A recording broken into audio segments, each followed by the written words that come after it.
In today's episode, we are back with another monthly trip review where we discuss Caribbean Beach, Swan and Dolphin, holiday decorations, and a whole lot more. I only hope that we never lose sight of one thing, that it was all started by a mouse. You are listening to the Main Street Magic Podcast with your hosts, Jeremy Stein and John Marone. Hello and welcome to yet another episode of Main Street Magic. I'm your host, Jeremy Stein, and I am joined, as always, by my co-host and my buddy, John Marone. Hello. In today's episode, we are back with another monthly trip review, where we will discuss a Caribbean beach resort, the Swan and Dolphin, holiday decorations, and a whole lot more. Please check us out on the web at mainstmagic.com, as well as like us on Facebook and follow us on Twitter at mainstmagic. John, we are both on the heels of yet another monthly trip down to Walt Disney World. You guys headed down on Friday through Monday. We spent Thursday through Sunday. And if you want to refer back to just these previous episodes, we went down pretty much this weekend to see The Last Jedi and do some Star Wars related items and events and attractions. So go back and listen to that episode for details there. And if you want to hear all about John's experience with his family at this year's Very Merry Christmas Party, you can listen to that episode as well. So we'll steer clear of really any details on those. So John, we stayed at Caribbean Beach, which I'll get into in a minute. You guys ended up staying at the Swan this time, which, as we know, is on Disney property, but is not technically a Disney resort. Do you want to talk about your experience there and how it compares to what would be considered an actual Disney-owned property? Sure. So we stayed at Swan this time. So I'm platinum with Marriott. Marriott bought Starwood. So now Swan and Dolphin are under, they're still Starwood, but they're under a Marriott umbrella. So I was able to use Marriott points for the stay. I would consider it to be equivalent to a deluxe resort. Mm-hmm. Mainly because the location's amazing. Yeah. So, I mean, you're right between Hollywood Studios and Epcot. So you got Boardwalk, Yacht and Beach, and then Swan and Dolphin right there. So you have all the amenities. We had a upgraded room, and that was just because of status. So upgraded room. We had a balcony on the top floor, the 7th floor, overlooking Epcot. So to be able to see the fireworks, you overlook Boardwalk, Yacht and Beach, everything.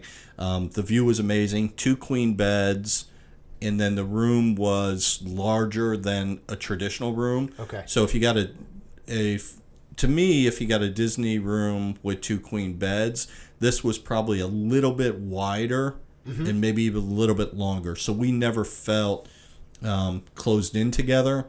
Also, you have the bathroom, you have the shower and tub, the toilet, and a sink, and then you do have another sink outside of the shower. Okay. Mini fridge in the room as well.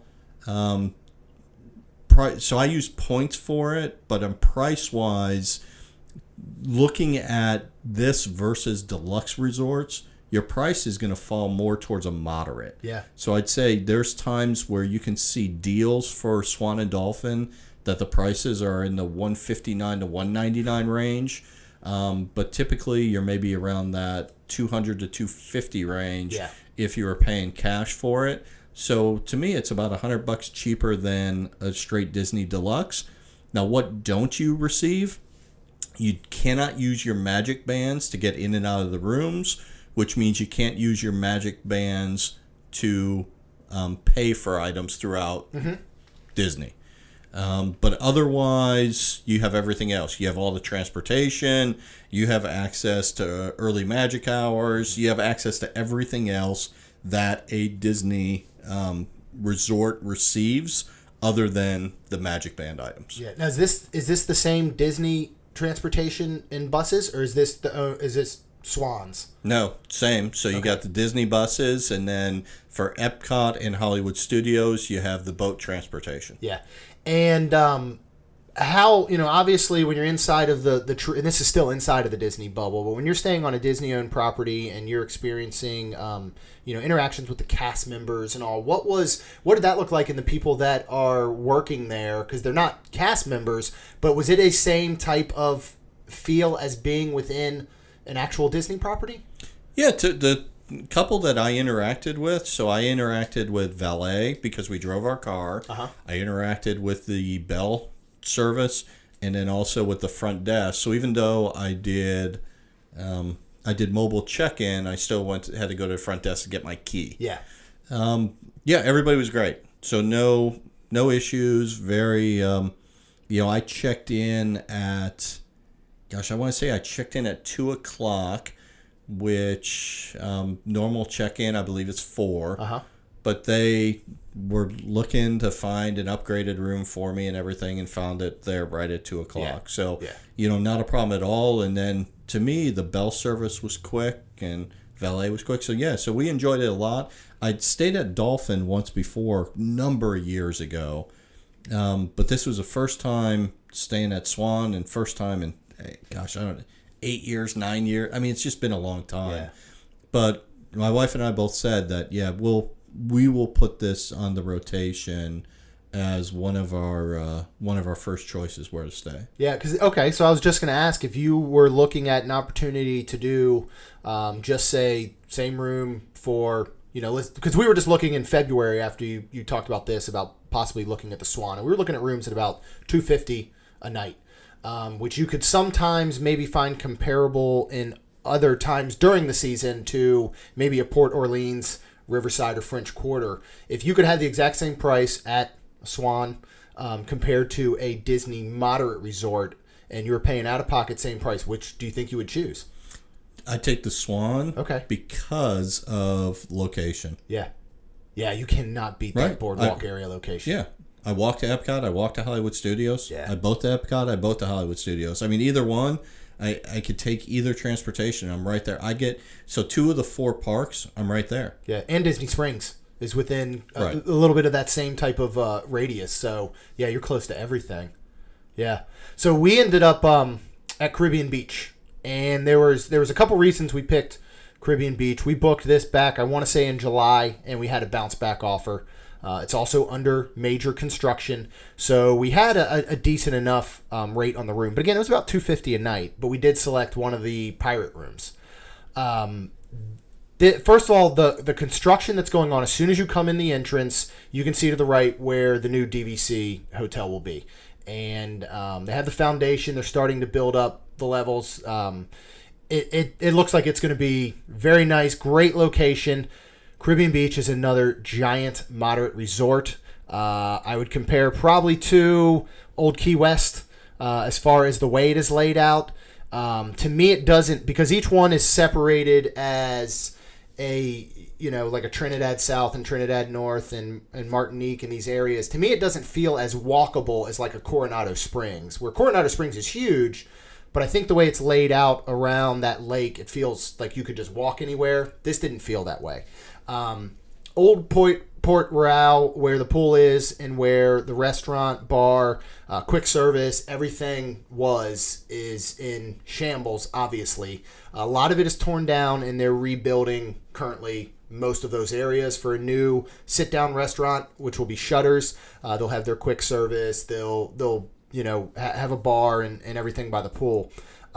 So they have temporary locations. One of them is like a bus that the sides open, and that is your merchandise. And there's not much that's really specific to Caribbean Beach as you get at some of the other resorts where you might buy an ornament or magnets that are specific. So it's a little more general.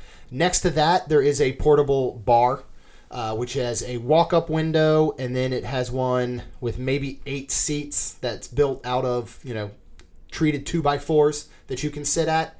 And then there is a very large tented area that they're using as a buffet. So you can get a breakfast buffet there for sure, and I think they had a dinner buffet, as well as on-site food trucks that will move from Old Port Royal around to the other buildings.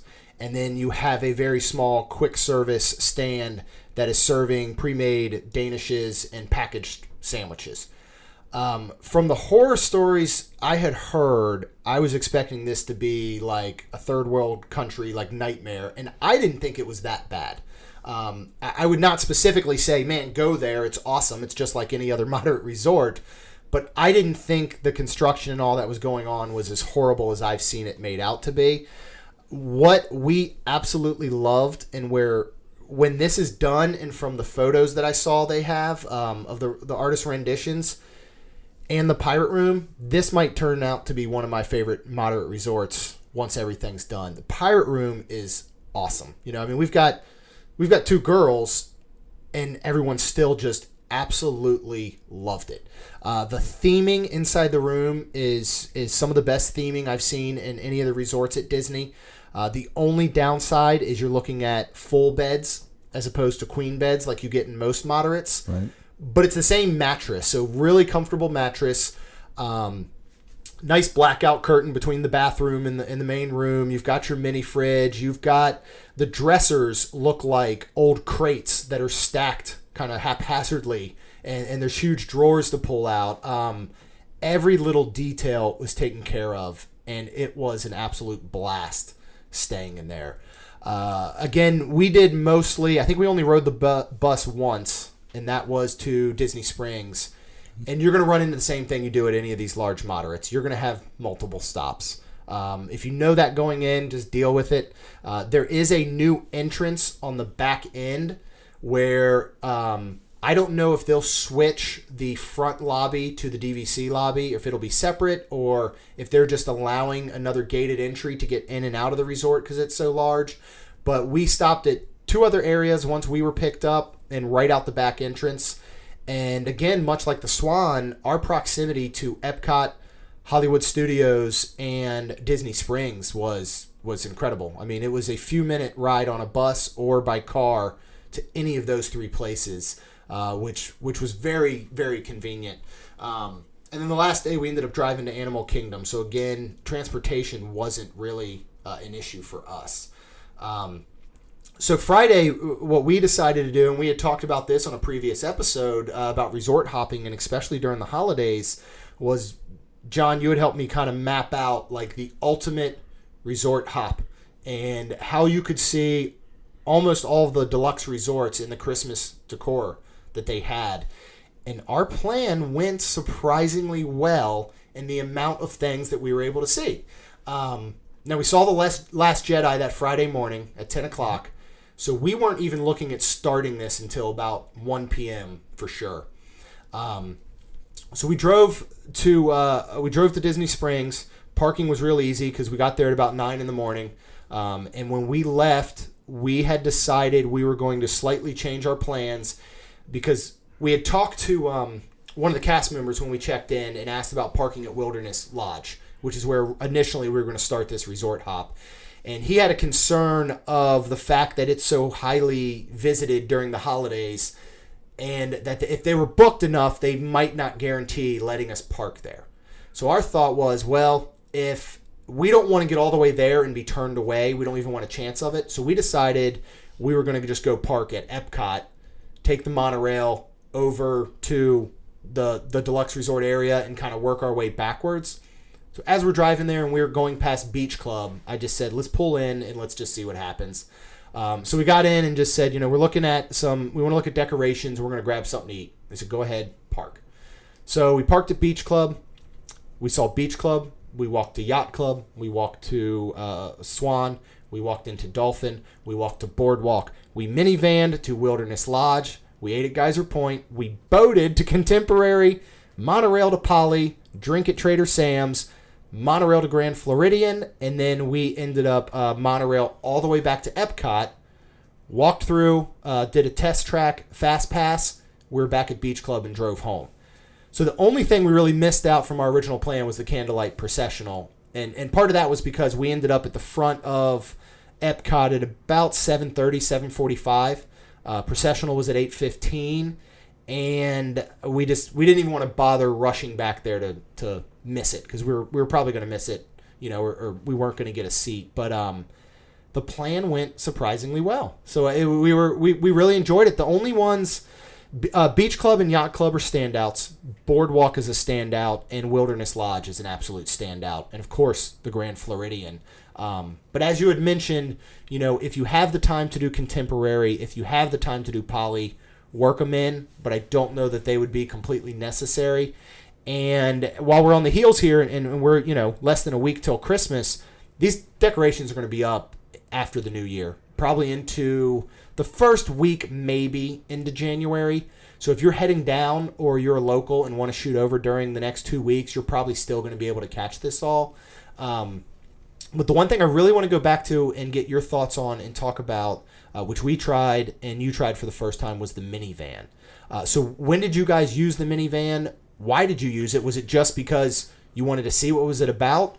What was that like? No, so we did our decoration viewing Sunday morning. So Sunday was Mickey's Very Merry Christmas Party for us. Yeah. So we knew we were going to get to the park around 2:30.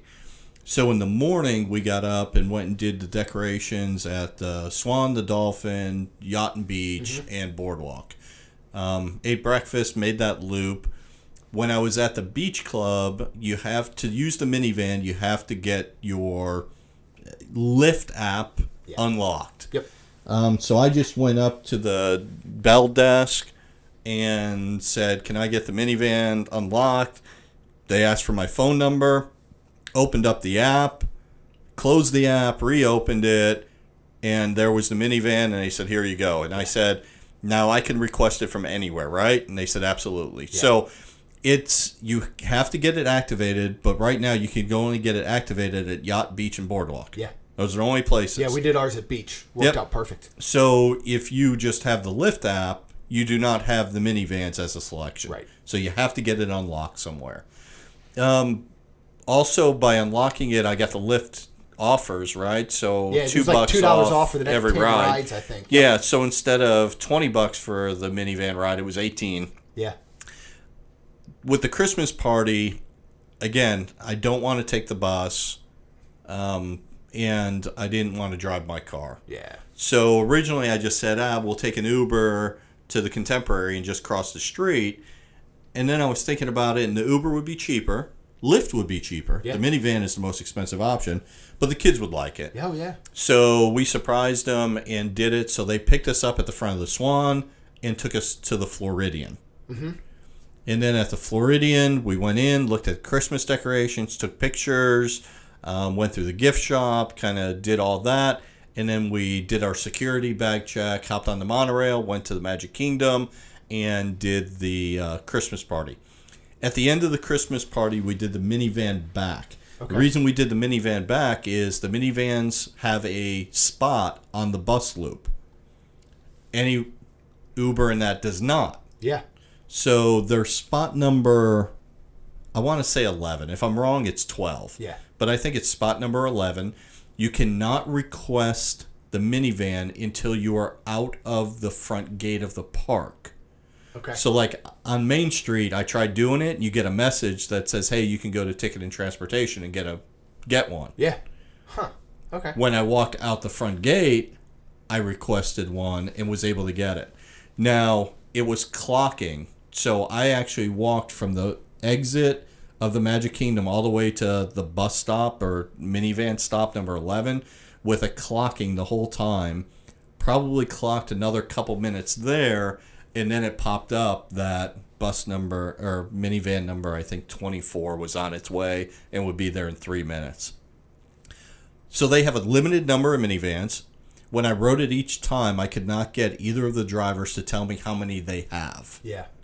So, and all they would say is, well, we're in testing and we're not sure because, again, sometimes they're in getting oil changes or not or that. Right, so right. just what, and it's just like, well, just, are there 40? Are there 60? Are there 10? How many are there? And then they just did say that, the popularity is great, but the drivers are all Disney employees. Yes. Yes. So that's different than anything else. They are Disney employees. They actually play Disney music through their phone into the car. If you've never done a minivan, the cars come with 2 car seats, so it's 3 rows. So if you have children who are 6 or younger, they either need to be in a car seat, a booster seat. Their car seats, they can do front-facing, rear-facing, or a booster seat. Yeah. So those are already pre-equipped in the trunk if they need them. So those are just some of the things. So it'll go. I could use it now that it's open on my app. I could use it anywhere on Disney property I am. Right. Which nobody, not say nobody, but Disney's not advertising that you can unlock this at these certain deluxe resorts and then basically have full access to it anywhere within property. So it's really good to know that information. I mean, if you're at Epcot and you just want to walk out the back entrance and go to Beach Club and activate the Lyft app with the minivans, it's well worth it. And back to the car seats, I'm pretty sure that you can request an Uber with a car seat, and I believe it's a $10 upcharge, and they're only going to guarantee you have one seat. Right. So, in your instance with the twins, you're going to need to. Uber may not be an actual option for you at all. And if that Uber ride was going to be $6 and you've added even $10 for one car seat, you're already at $16. And the fact that you're getting a Disney cast member and again, this minivan, and they're all decked out, and everybody's seen them either online or driving through, the rest of the weekend, anytime we saw one, somebody in our family would just yell out minivan because it was so cool to see. And we requested ours from Boardwalk to take us over to Wilderness Lodge. And as soon as we requested it, the kids just sat right there on the ground and just stared at the app and watched the little minivan, drive on the app until it was pulling up. I loved it. I can see us using this a lot in the future. If you walked out after, for example, the Christmas party, or let's just say you're there next month during Happily Ever After at Magic Kingdom, and you're thinking, I'm going to ride the bus, no big deal. And you get out there and you see some of those lines, and you see the queue for your specific resort is overflowing. Shoot, pop out Lyft. If you've already activated minivan, that's going to be well worth your $18 with that discount. I thought it was really cool. We had such a fun time doing that. But so Saturday we met up with you guys a bit at Epcot. Did you guys do any of the booths other than your slushy? Did you end up getting any food or anything else from the Festival of the Holiday booths? Oh, I'm trying to think here. I do not believe we did. We did. So in France, we did the slushy, which was unique, to say the least. So I'm trying to pull up the display for it. So for France, they did. So going on right now is Festival of the Holidays. Every country has either a food or beverage or food and beverage booth. Yeah. Not much different than food and wine, right? It's the same booth. It's just rethemed for the holidays.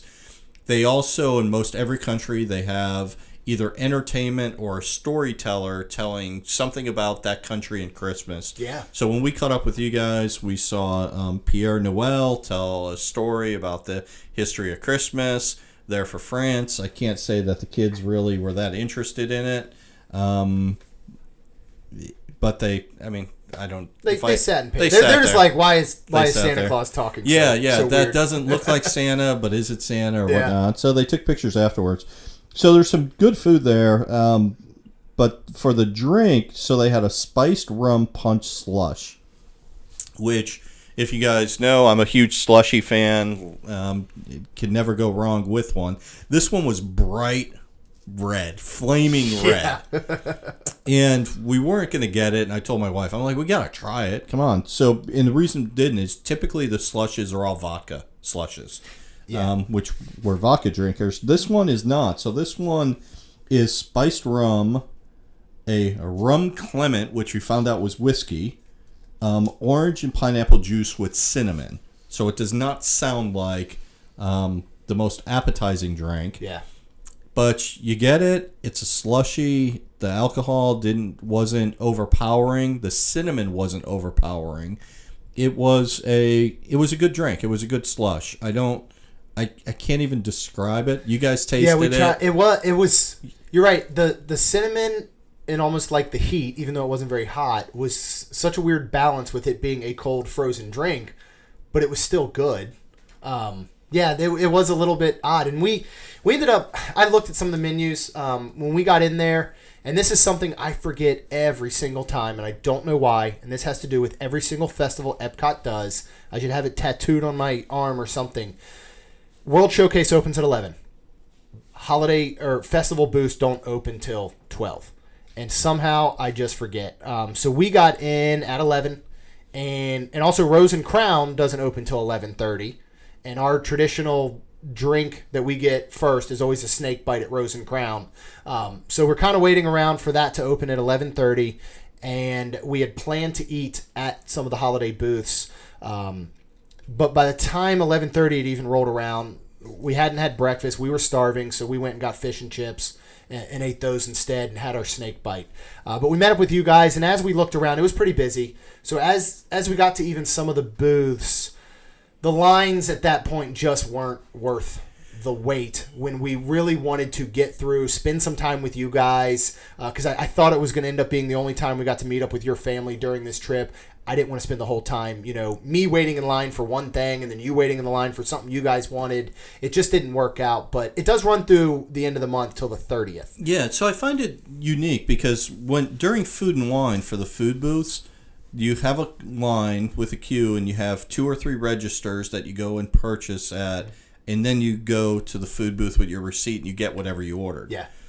Maybe this was just because it was early, but a couple countries had the setup that way, but it was usually 1 register, 2 at the most. Right. In France, besides the slushy, they had food and snacks, Yeah. and actually we did get the Bouche Noël there, Oh, that's right. Yeah, the dessert. with the chocolate dessert. That's right. Which was good, but that was, you walked right up to the food booth and you ordered right from that person there. Yeah. So the lines to me were less organized than what they would be for Food and Wine. Yeah. Yeah, you're right. So it was like a lot of people, not as many employees for that. Yeah. And, and the food offerings are very similar in what you're getting to Food and Wine. The pricing is similar. I think you're going to find a lot more, obviously, at Food and Wine that you're just going to be like, I've got to try that. So we'll see. I still think having those options and coming from different countries and just trying new things is always so fun and so cool. So you still have an opportunity to do it through the end of the year. Yeah, absolutely. So I think our thing, we did, so ours we had a late breakfast. We were doing dinner at the Coral Reef that night. So we weren't going to do a big lunch. So we did the slushy, we did the Bouche Noël. We did go to the festival center and try some of the different cookies. Yeah. Which you guys did that as well. Yes, we did. Yeah, huge cookies. Yep. Really good. Actually, not a bad price. And so we would have just bought one, but they didn't have them all out. I think they were refilling, so we didn't see the size of them. So we ordered, Lacey ordered a Christmas tree. Kaylin wanted a snowflake. So they come out, and these are soft sugar cookies with tons of icing. So as soon as they hand Lacey her cookie, it breaks in half.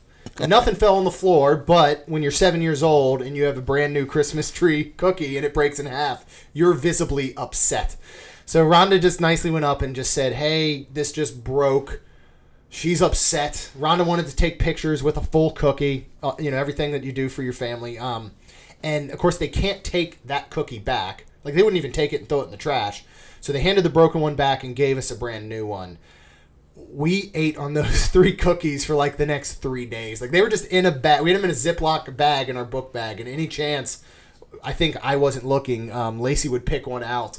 All the way to the point that we were driving home on Sunday, and I hear the fight from the back of the car because Lacey had finished off all of the cookie that was left, and Kaylin hadn't had any. But I would, the Cookie Nook. I would definitely recommend stopping by and getting a sugar cookie. Yeah, so Gianna got the Christmas tree sugar cookie, and you have to like icing to like that cookie. A whole lot. So that was it. Michelle had the warm apple fritter with cinnamon ice cream and a caramel sauce on top. Oh, nice. That was really good. Not huge, but it was really good. Gavin had the gingerbread cookie. Mm-hmm. And then I had the chocolate peppermint cookie, which was soft, but everybody agreed that was by far the best. Okay. So that was really good. And then they had a special drink that wasn't in the guide, but the special drink was a vodka drink with it had some different fruit juices and stuff in it that we got, and it was a pear. So it had pear juice, little cut up pieces of pear with a pear vodka and everything, and it also had a soda, probably like a Sprite or something with it. If you like pear, it was okay. It was decent. Wasn't bad. Yeah.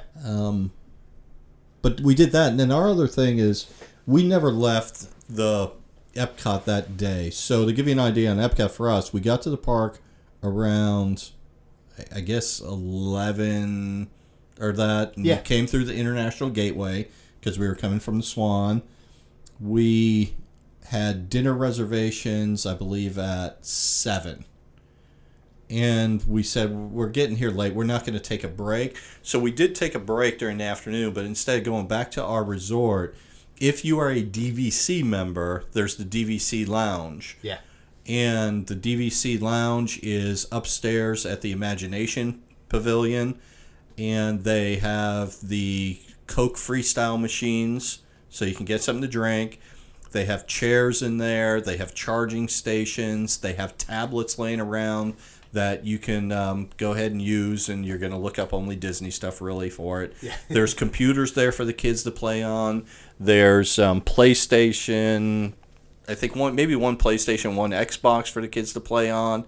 There's also a TV with Disney movies and cartoons playing. And then every so often they'll bring out a cart with snacks. Yeah. Cookies, Chips, gummies, whatever. So we went there. Now, and how just many relaxed. guests can you take up? Because I know you've taken us up there in the past. As a DVC member, what are you allowed to do as far as guests go? I don't remember for this one, but I want to say it depends upon capacity, and I wanted to say they were telling us, I think 10 on this one is what it was limited to. Yeah. So we got into a comfy chair and just relaxed and got out of the crowd and sat. And I don't know, there might even been a picture floating around that someone in the party who helps host this podcast might have.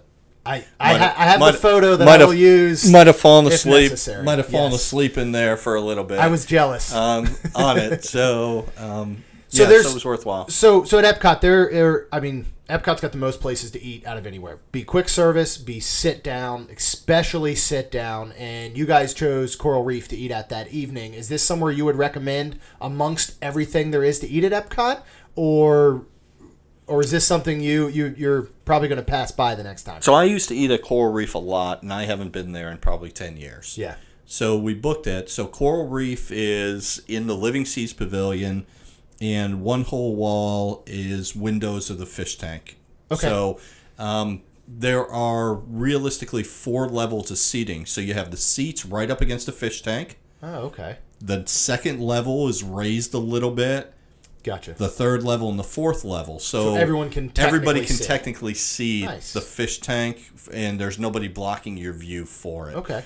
But the further you get away from the fish tank, the less there is, right? It's just it. So food is decent. It's an expensive restaurant, so it's not cheap. When I checked in, and this is something else, just so you know, so you make your reservations ahead of time. They would not allow anybody to check in more than 10 minutes away from their time. Yeah, see, we've run into that at some other places. So our time was 6:55. We just finished what we were doing, got there early, and they said you have to wait. So I waited, got there at 6:45 to check in, and then they said, well, right now we're running anywhere from 25 to 35 minutes behind. Well, behind when I checked? No, behind from your reservation time. And there were people there who were leaving, who were just like, because that also was one of the restaurants for Candlelight Processional. Yeah. And there was one like, I've been waiting 35 minutes. You guys haven't even communicated to tell me it's been 35 minutes. I'm done. And it's, well, your table's ready right now. Yeah.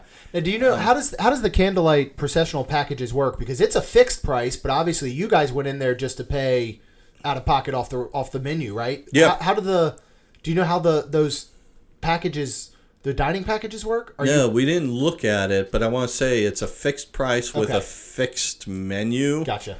And I don't say a fixed menu because you have choices on it. Right. But it is a limited one. And then you have, I saw where they were giving people a ticket that is your reserved spot for seating for the Candlelight Processional. And because Candlelight Processional is 3 times a night, right, depending upon what time your dinner was, is what time you had. All right, because I know they offered ones that are like breakfast as well for packages. So obviously that's going to put you on the earlier end. I'm sure there's a lunch time frame and a dinner time frame for those 3 slots per night. Okay. Yep. So again, food's decent. I don't think I'll rush back to it. again. I mean, I think everybody enjoyed their food, but it wasn't. It wasn't amazing. We were on the third level, and so we were really there, right, for the kids to see the fish tank and do all that. Yeah. And with them being that far away, it was like, okay, we'll look every now and then when the shark goes by, Right. or a diver, being in there, but otherwise they didn't care as much about it. So Yeah. it's unique. If you're not in that first or second level, I think it really takes away from it. Yeah. Now you're just like, okay, there's a fish tank there. How good is the food? The food's decent, but it's not great. Yeah. Yeah. So compared to like flying fish, because I would assume this is mostly seafood, and Yeah. of course my flying fish experience was much different than yours, even though we sat next to each other. Yeah, yours was different. So I did have some octopus at Jared, Okay. but it was very little. So I had a seafood salad as an appetizer, which was really kind of a ceviche, but it was enormous. Oh, okay. And Michelle had lobster bisque, and that was good, but the seafood salad was really good. And the seafood salad had a ton of shrimp. It had mahi in it. It had octopus in it. It was really, really good. Like, if they could take that and just turn it into an entree, it was plenty of food and would have been good. Okay. And then I think Michelle had a mahi with like a jasmine or coconut rice, which was good. Yeah. Not great, but I mean, it was a mahi. And I had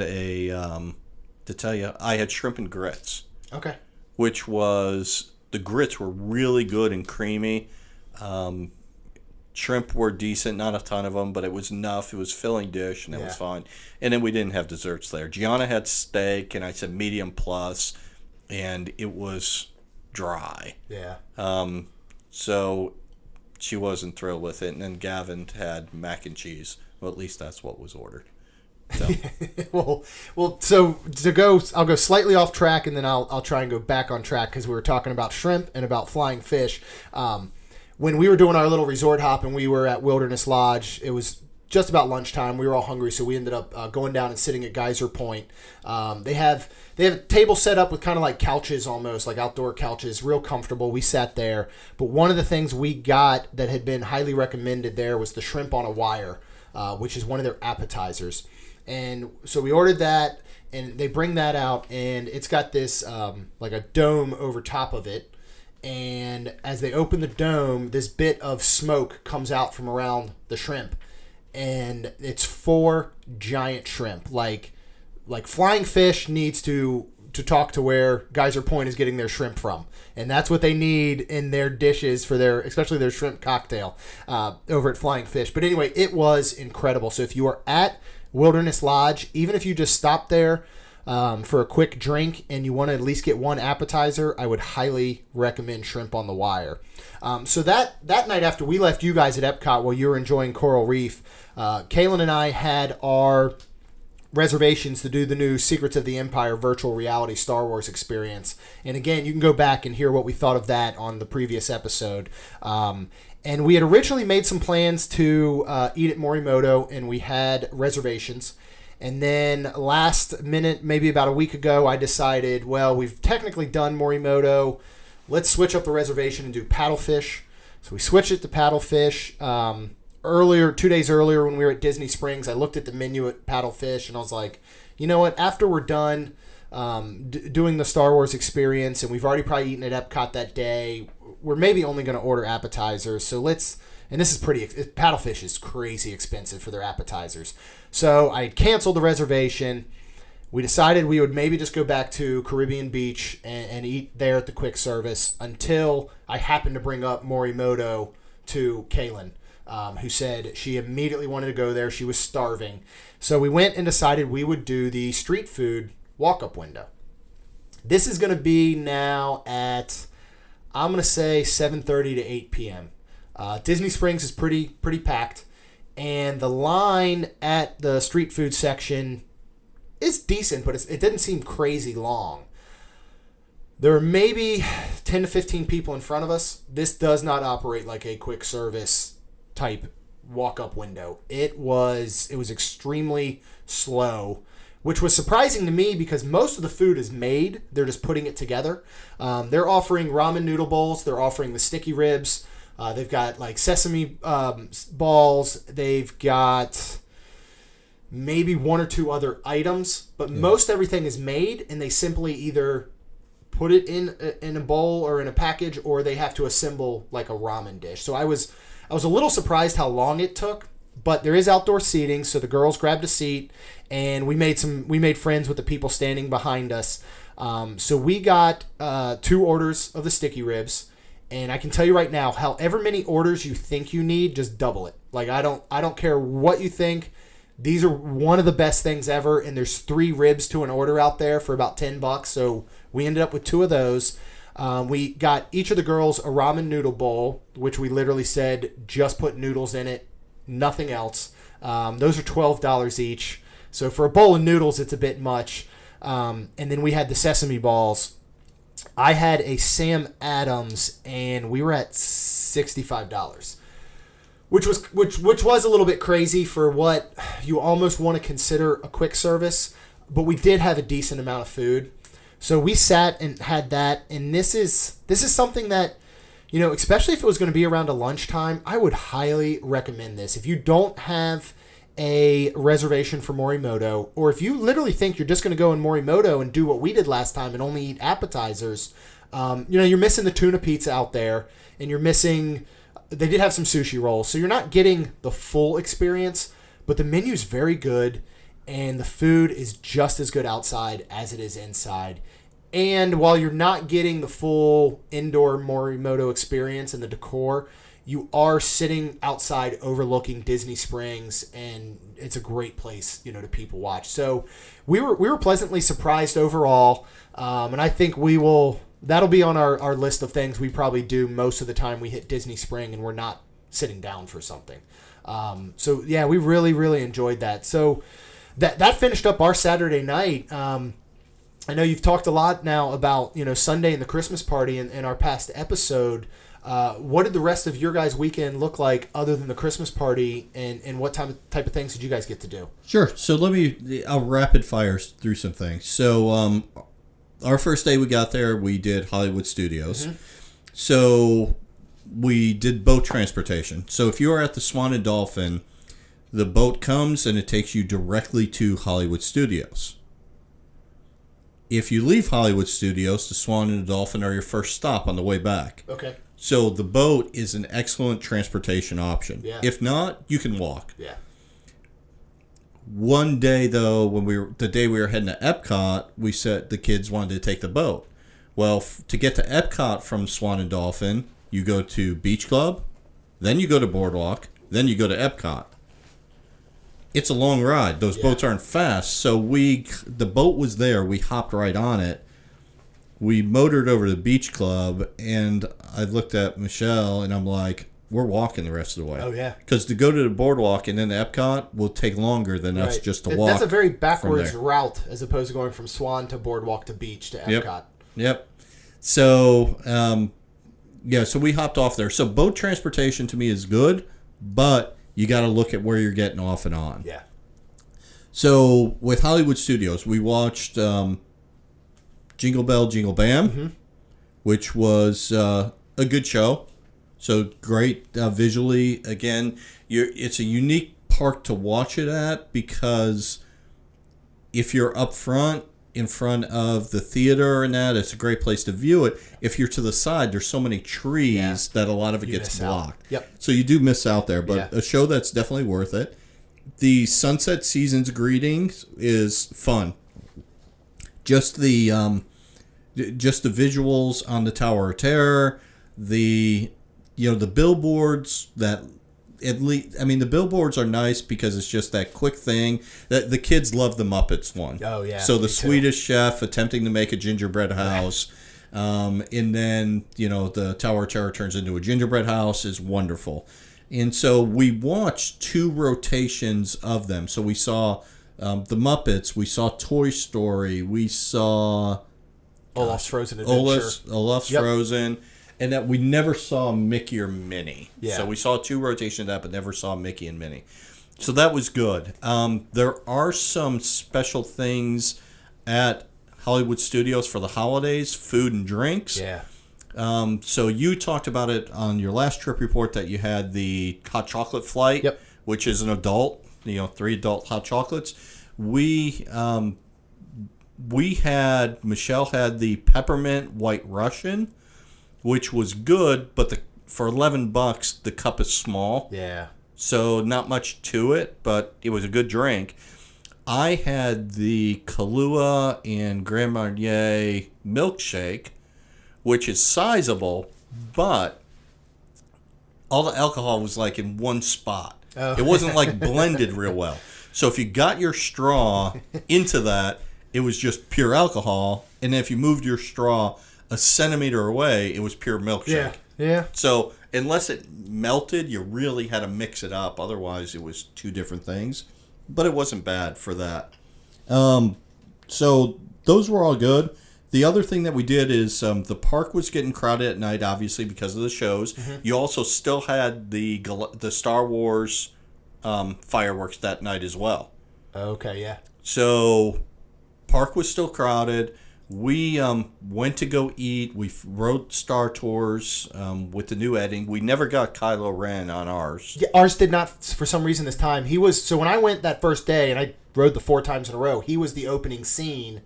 And same thing with us. When we rode it Thursday night, like, I'm telling everybody in my family who hasn't seen it, like, wait till you see Kylo Ren.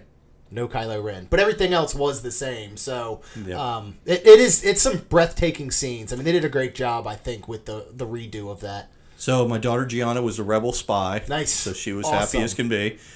So we finished, and we just wanted to grab something to eat, and Backlot Express was right there. We walked into Backlot Express, and the line was enormous. Yeah. Every register was 10, 15 people deep.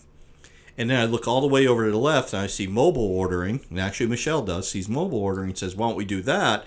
Because literally, there's one person standing there. Yeah.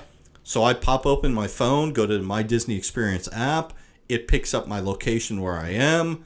I do the mobile ordering, and we go through the menu. We pick what the kids are going to eat, what we're going to eat. I submit it. My credit card's on file. So pay for it, and it says when you're ready, just click.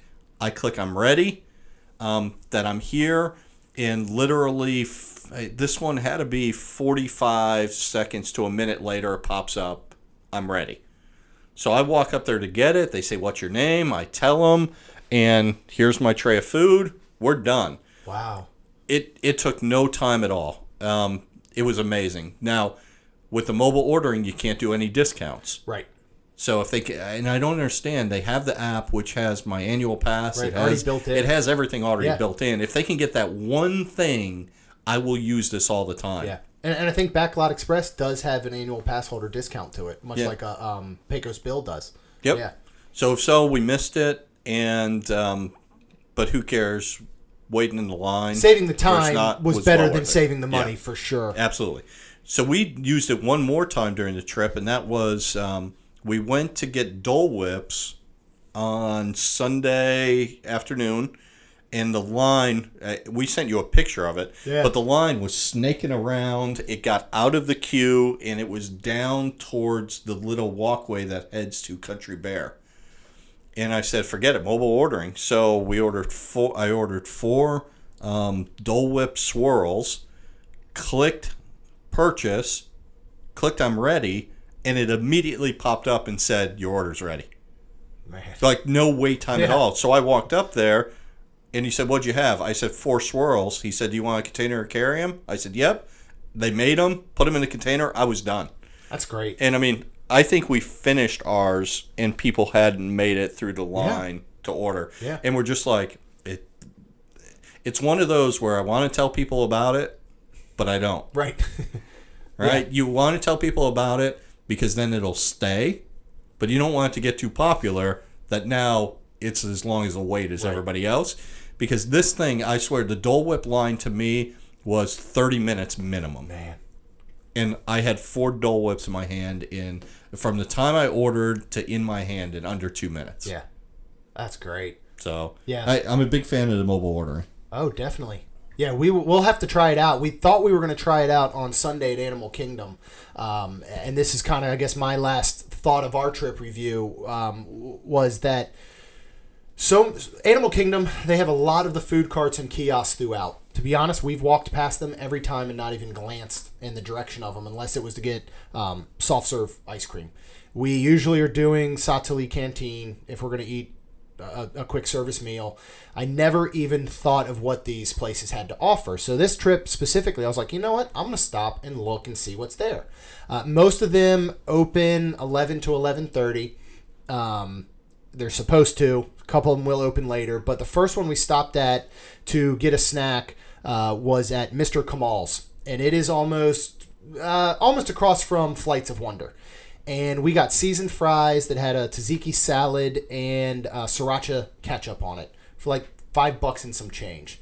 Very, very good. We sat second row and watched our last ever Flights of Wonder, which was upsetting to us because we love that show so much. And from my understanding, it may not change too much. They're just going to go ahead and throw Up in there to switch it up for whatever reason. And then the other thing we did after that, because we were still hungry and we thought, all right, well, let's kind of turn a meal out of these carts. We went down right past Adventurer's Outpost, and before you get to Flame Tree Barbecue, there is Smiling Crocodile, and they serve open-faced BLT sandwiches. They have a turkey BLT, a salmon BLT, and a pimento cheese BLT. So Rhonda and I got the pimento cheese one, again, $5 and some change, and we got the girls' turkey one. And we said, just bread, turkey, tomato, nothing else. So we got those and found some shade and ate them, and they were really, really good. Big, thick cuts of smoky bacon. The girls had big, it looked like hand-carved turkey. They had slathered the bread with mayo, which is repulsive to me, and the girls don't normally eat mayo, so I'm just like, oh man, I don't want to deal with having to go exchange this. So when Kaylin said, what is this? I just said butter, and she wasn't, I guess, smart enough to realize it was not butter, so they ate the entire sandwich, which was good. But I thought it was neat to kind of make a meal out of these couple different carts, and overall, for the fries and the two sandwiches, we were out, $16. Whereas if we go to Satali Canteen, which we absolutely love, even if we split a bowl and the kids split a bowl, you're looking at maybe $25. So it was a good, I think, a little bit of a switch up, and it was always cool to try something new. And that's what we're trying to do more of. Last time we got the buffalo chicken chips at the little cart right before you get into Dino Land. And, I mean, they were almost like a meal. Very, very good. So, sometimes I think you can just stop and see what else there is around and maybe not feel like you have to go to the quick service, especially when there's long lines. But now, as you've just pointed out, I mean, mobile order sounds like it's the way to go. Yeah, definitely a way to go. So I'll wrap up here with my last one. So I'm going to talk about Swan and Dolphin and decorations. Yeah. So if you can, the gingerbread or chocolate display at the Swan is something that's really amazing and neat to see, and it's right when you walk in the doors from the outside, so you don't have to go far into the resort to see it. The yacht club, the beach club, and the boardwalk are all three that you want to see. Yeah. You obviously, if you can, you want to see the Grand Floridian, the gingerbread display, the Christmas trees, and just the decorations. And then lastly, you do want to see the Wilderness Lodge. Yeah. Right? Anything beyond that, if you do it, great, but no big deal. If I talk about Swan and Dolphin, so when I checked in, they had some things to me that were real neat. So their guide for what you can do is enormous each day. So I'm just going to touch on a couple of them that to me were pretty interesting. So number one, obviously you have all your ordering and all that. They do tell you on your thermostat right away when you check in how to override it. Nice. Right, which is good. Disney Very important. does everything to not tell you how to override it. They have, and I don't know the price, but they have an elf tuck-in. So if you would like an elf to come to your room, read your children a story, tuck them in for bed, and in addition to that, the kids keep the book, which is about the resort. In that. So they have that as a choice for something to do.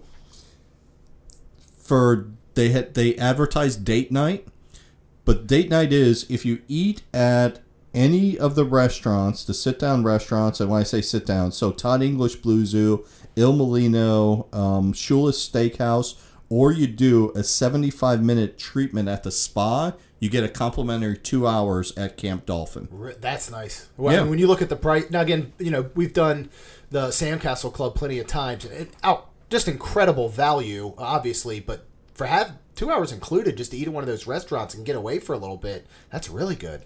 So then holiday activities. So Santa and Mrs. Claus on certain nights, they actually meet, and they meet between the two resorts. So they're outside on the walkway between the two resorts, between the Dolphin and Swan on certain nights. They do a Christmas tree lighting in the Dolphin in the Dolphin lobby.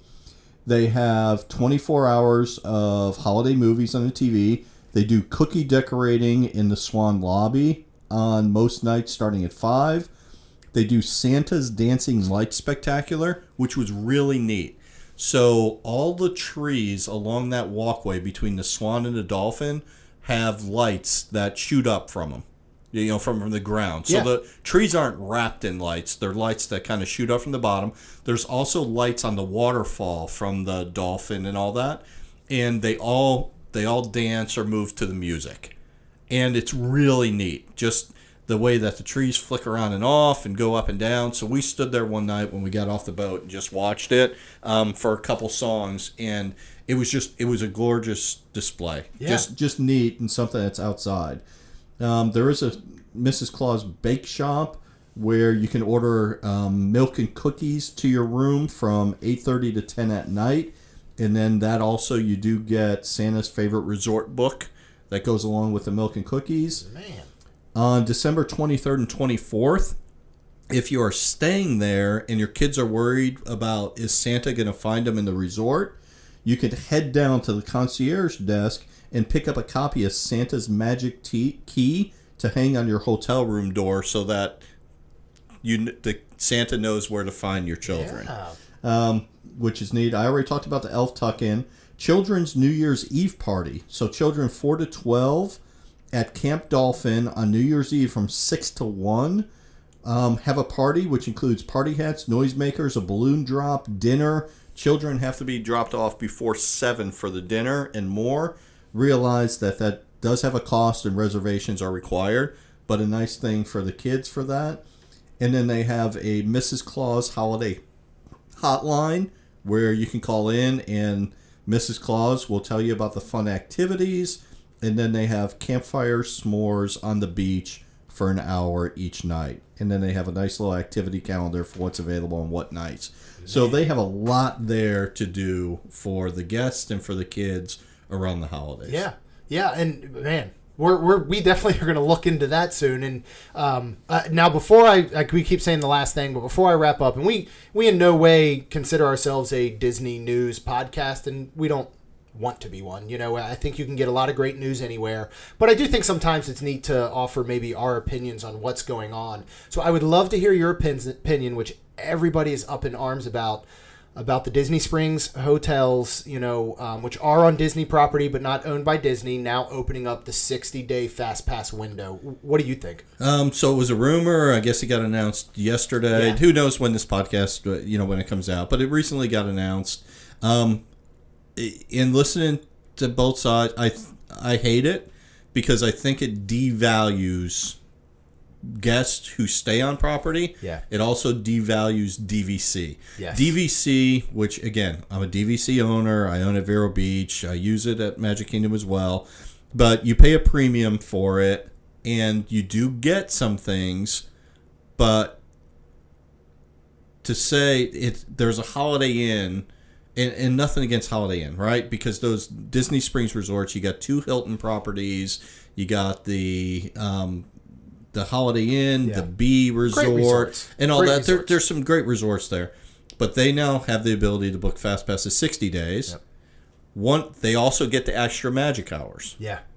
Well, what's the whole selling point to stay at a Disney property? Extra magic hours and booking 60 days. Right.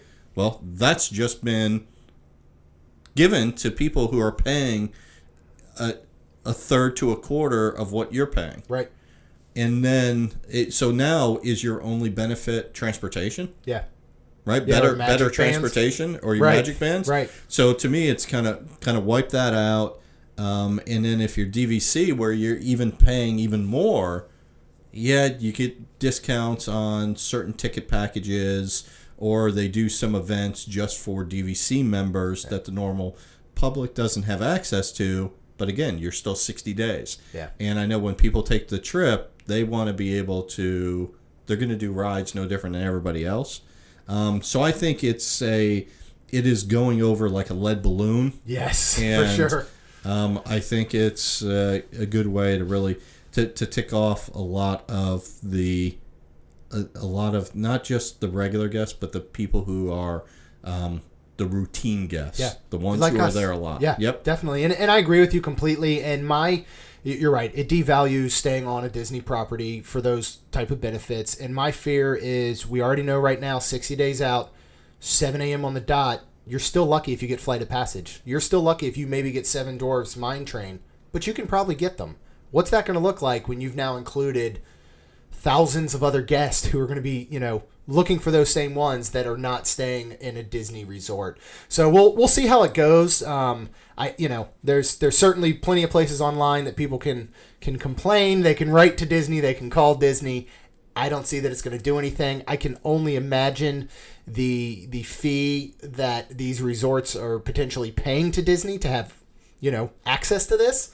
That'd be interesting to see if that ever comes out. But if you want to head out on Facebook or Twitter at Main ST Magic, let us know what you think about that 60-day fast pass for those resorts. But also let us know what you think about everything else we talked about. It's a great place to interact, great place to ask questions, not only to us but other people that are following us on social media. Make sure you go out to iTunes. As always, subscribe. Leave us a rating and review. And if you leave us a review, who knows? Might read it on a future episode. Give you a little bit of a shout out. That's all we got for now. We'll see you real soon.